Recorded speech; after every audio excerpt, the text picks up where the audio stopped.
Now let's take a look at solving cosine equations. Find all possible solutions, rounded to 2 decimal places, for cosine of theta equals 0.55, where theta is in radians. And again, we're going to take a look at the unit circle just to see if this helps us. We are looking for the angle measure that would produce a positive cosine of 0.55. Now, for cosine, that's going to occur on the horizontal axis, about right there. So we can expect to see a positive cosine, let me just draw that up, in quadrant 1. And then we could also expect to see it in quadrant 4.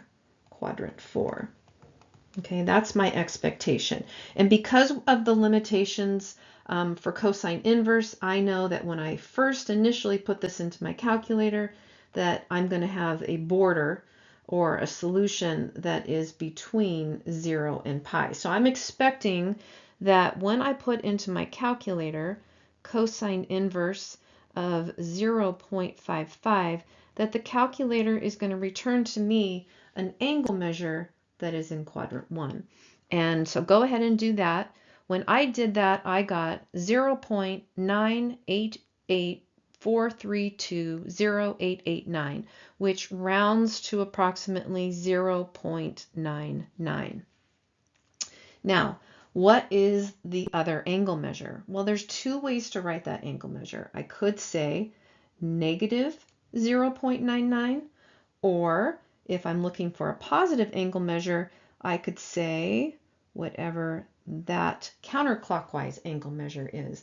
And that counterclockwise angle measure looks like if I were to go all the way around to 2 pi and then back out what is in this case the reference angle, that would give me the positive version.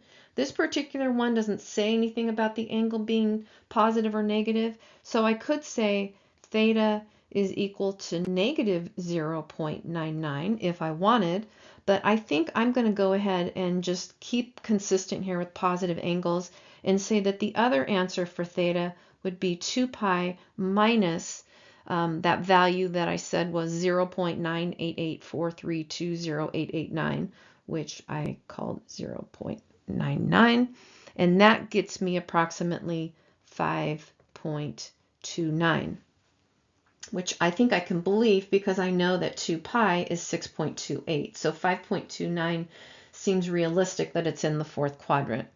This one said all possible solutions, so I'm going to add my notation of plus 2 pi k to each one of those solutions where k is an element of the integers. All right, part B, find all possible exact solutions for the cosine of an angle equals 1/2. So we know that we're going to see angle measures that are positive cosines in, like we just saw, in the 1st and the 4th quadrant, and the angle measure that produces a cosine of 1/2 is an angle measure that I do have memorized. So I'm going to say, based off of that memorization, that t is equal to pi over 3 plus multiples of 2 pi k. Also, t is equal to, I can either say negative pi over 3, or if I want to stick with positive angle measures, I would say positive 5 pi over 3 plus 2 pi k, where k is an integer. Now, you may have maybe pointed out here that when I came up with that second angle measure that I took 2 pi minus the angle for cosine. Would that have worked in this situation if for some reason I didn't have this 5 pi over 3 memorized? And I think that the answer is yes, because if I had taken 2 pi minus 5 pi over, not 5 pi over 3, 2 pi, let me erase that, 2 pi minus, it'd be 2 pi minus whatever the calculator gave me, which was pi over 3. And 2 pi is 6 pi over 3, and sure enough, 6 pi over 3 minus pi over 3 gets me the angle that I have memorized. So what we can say is that in general, if you're solving a cosine equation, that your calculator is going to give you an answer of some theta, and that theta is going to be between 0 and pi. And then if you don't have it memorized and you need a technique that will always work for the cosine function, then what you can say is that the other solution on that full rotation comes from taking 2 pi and subtracting that theta that was given to you by the calculator. So let's try part C. Find all possible exact solutions for the cosine of theta equaling negative square root of 2 over 2.